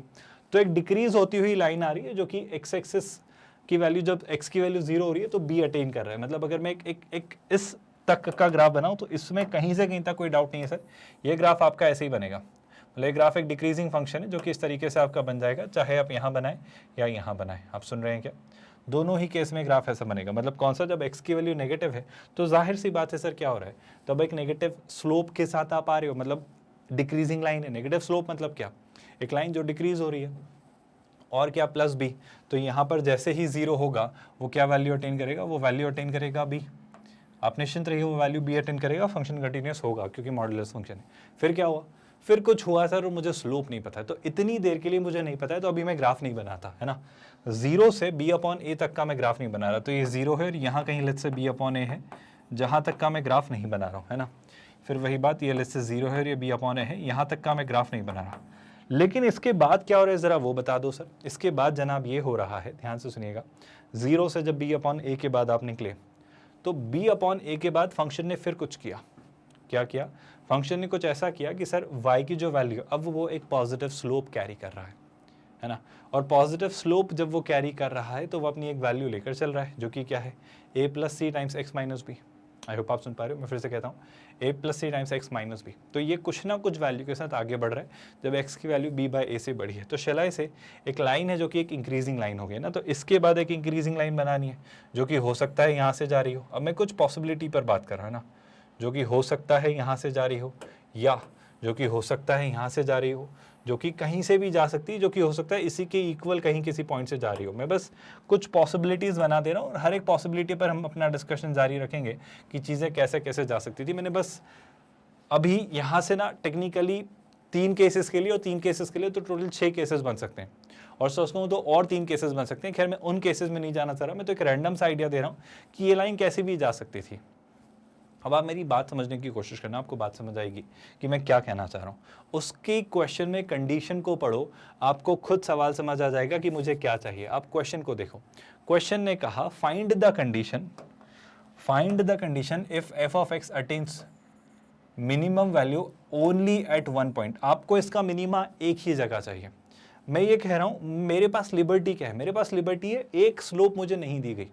आई रिपीट, मुझे एक स्लोप नहीं दी गई। अगर एक स्लोप नहीं दी गई है तो क्या मैं अपने जो ग्राफ्स बना रहा हूं उनमें कुछ इस तरीके से चीज़ें बना सकता हूं क्या कि मैं इसमें फाइनली कुछ इस तरीके से चीज़ें बनाऊं कि उस स्लोप को कुछ ऐसा रख लूं, उस लाइन को कुछ ऐसा रख लूं ताकि मुझे मिनिमा एक ही पॉइंट पर मिले। आप सुनो ध्यान से, मिनिमा आपको अलग अलग पॉइंट पर कैसे मिल सकता है वो बताता हूँ। मैं इस कर्व में अलग अलग केस बताता हूँ, सुनना ध्यान से। मान लो यहाँ पर अगर आपका ये लाइन ऐसी होती है ना, अगर ये ऐसा होता और अगर वो लाइन कुछ ऐसी आती, पहली बात तो फंक्शन कंटिन्यूस होगा, तो आपको मिनिमा कितनी जगह मिलता? सर मिनिमा आपको इस एक जगह मिलता। ऑफ कोर्स यहाँ भी होता, क्यों होता सर? क्योंकि ये भी मिनिमा ही हो, आई एम रियली सॉरी, ये मिनिमा नहीं होता क्योंकि इसके नेबरहुड में ये इससे छोटा है ना, ये एक मिनिमा होता। अच्छा मैं और केस आपको बताता हूँ, ध्यान से सुनना। मान लो अगर ऐसा नहीं होता सर, अगर ऐसा होता तो मतलब ये एग्जैक्ट इसी के पैरेलल होता तो क्या आपको मिनिमा मिलता? मेरे ख्याल से सर फिर मिनिमा नहीं होता, वो तो एक पैरेलल सी लाइन होती है आपके एक्स एक्सिस के, फिर तो आपके बहुत सारे पॉइंट पर मिनिमा होता। और मिनिमा नहीं कहते ना आप इसे क्योंकि इसके इक्वल होता नेबरहुड में, तो ये मिनिमा वाला केस नहीं होता। ठीक है सर, ये नहीं होता तो और क्या होता सर? और मैं कोशिश करता हूँ चीज़ समझाने की।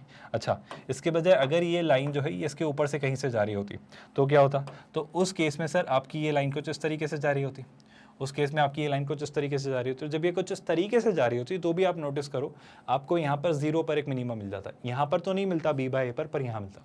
तो मैं कहना चाह रहा हूँ टेक्निकली मैंने दो सिनेरियो ऑब्जर्व किए। दो सिनेरियो कैसे? अगर ये लाइन या तो इस 0 पर जो वैल्यू है b उससे नीचे हो या फिर उससे ऊपर हो। मैं दोनों केस बनाता हूँ। जब ये b से ऊपर है, आप देख पा रहे हो ना, ये जो पॉइंट है, ये जो पॉइंट इसकी वैल्यू कितनी है? b। तो जब ये b से ऊपर है, जब ये b से ऊपर है और आपने इन दोनों को ज्वाइन करवाया तो मुझे यहाँ पर 0 पर एक मिनिमा मिल रहा है जो कि एक्सेप्टेबल है। आई होप आप देख पा रहे हो। मुझे शायद इसे मिनिमा प्रूव करने की जरूरत नहीं है, आपको दिख रहा है। या फिर एक केस ये हो सर कि जब आप b बाय मतलब ये जो b बाय a पर वैल्यू है वो वैल्यू आपकी b से कम हो, उस केस में भी आपको किसी एक पॉइंट पर मिनिमा मिल जाएगा जो कि ऑफकोर्स क्या होगा? b by a। लेकिन अगर ये b के इक्वल होता, मतलब b बाय a पर जो वैल्यू होती है अगर वो b ही हो जाती तो वो लाइन पैरेलल होती है और उस केस में आपको मिनिमा नहीं मिलता। मैं कहना चाह रहा हूँ ये दो वो फेवरेबल केसेस हैं, या तो ये या फिर ये, जब हमारे पास क्या होगा? जब हमारे पास अपना मिनिमा मिल रहा होगा एग्जैक्टली एक। अच्छा बात समझो, ये कब है? ये तब है सर जो आपने लाइन बनाई है, जो आपने वो लाइन बनाई है वो या तो पॉजिटिव स्लोप कैरी करे या नेगेटिव स्लोप कैरी करे। मतलब क्या ना कैरी करे, वो अपनी स्लोप 0 ना बना ले, क्योंकि अगर उसने अपनी स्लोप 0 बना ली होती तो वो लाइन एक्स एक्सिस के पैरेलल बन जाती। ये कब होता? जब इसका जो वो पॉइंट है इनिशिएशन वो b के इक्वल होता और वो दोनों सेम पॉइंट से, जहाँ ये खत्म हो रहा है वहीं से शुरू होता, तो बीच में जो लाइन आती है वो एक्स एक्सिस के पैरेलल आती। मतलब उस केस में समस्या ये आ जाती सर, उस केस में इसकी स्लोप क्या हो जाती? 0। एक लाइन जो एक्स एक्सिस के पैरेलल है उसकी स्लोप क्या होती है? 0। मतलब उस केस में c कितना हो जाता? उस केस में c जो होता वो a होता। क्या आप मेरी ये सिंपल सी बात समझ पा रहे हो? पहले तो कि मुझे एग्जैक्टली एक ही मिनिमम क्यों मिल रहा है? तो मैं चाह रहा हूं कि c क्या ना हो? a के इक्वल ना हो। क्यों सर? क्योंकि c माइनस a को मैं 0 नहीं बनाना चाहता। आप मेरी बात समझ पा रहे हो क्या? एंड आई थिंक इतना कहना काफ़ी है एज अ कंक्लूजन कि आप कैसे इस बात को कंक्लूड कर रहे हो। सर दूसरी बात, अगर c आपका a से बड़ा होता है ना, मेरे ख्याल से c माइनस a ही उसकी स्लोप है, बिल्कुल। अगर c आपका a से बड़ा होता तो उस केस में आपकी स्लोप क्या होती? पॉजिटिव, ये बढ़ रहा होता। तो उस केस में जो मिनिमा मिलता वो कहाँ मिलता है? यहाँ। मुझे इस बात से कोई फर्क नहीं पड़ रहा कि मिनिमा कहाँ मिल रहा है, मुझे एग्जैक्टली एक मिनिमा चाहिए। जैसे इस केस में क्या है, आपकी स्लोप नेगेटिव है, मतलब c माइनस a नेगेटिव है, मतलब c क्या है? a से छोटा, ये भी चलेगा। इस केस में आप देखो मिनिमा पा रहे हो b बाय a पर, है ना, ये वापस आपको एक और मिनिमा मिला। तो आप इन दोनों केस में जब या तो स्लोप पॉजिटिव हो या स्लोप नेगेटिव हो, उन केसेस में आपको मिनिमा मिल रहा है एग्जैक्टली एक। लेकिन अगर स्लोप आपकी 0 हो जाती, वो मेरे लिए एक फेवरेबल केस नहीं है। तो मैं कहूँगा ये कंडीशन लगा दो सर कि c आपका a नहीं होना चाहिए, बाकी सब चलेगा। मतलब ओवरऑल इस फंक्शन के लिए अगर आप चाहते हो कि एग्जैक्टली एक ही मिनिमम वैल्यू मिले तो उसकी कंडीशन यही है, उसकी कंडीशन यही है that c should not be equal to a। I hope you are able to digest what I'm trying to convey and I hope it is not getting difficult। या आपको बातें तो समझ आ रही हैं, कोई मुश्किल या कोई परेशानी, कोई इशू तो नहीं है। I hope आप कंफर्टेबली समझ पाए कि ग्राफ को देखकर हम कैसे कंटिन्यूस या नॉन डिफरेंशिएबल या फिर डिसकंटिन्यूस फंक्शंस की मैक्सिमा और मिनिमा को सोचते हैं ग्राफ के थ्रू, उसके लेफ्ट हैंड और राइट हैंड साइड के नेबरहुड में, या फिर उसको डिफरेंशिएट कर लेते हैं left and right, depending on the case. अलग अलग सिनेरियोज को हमने सोचना सीखा है।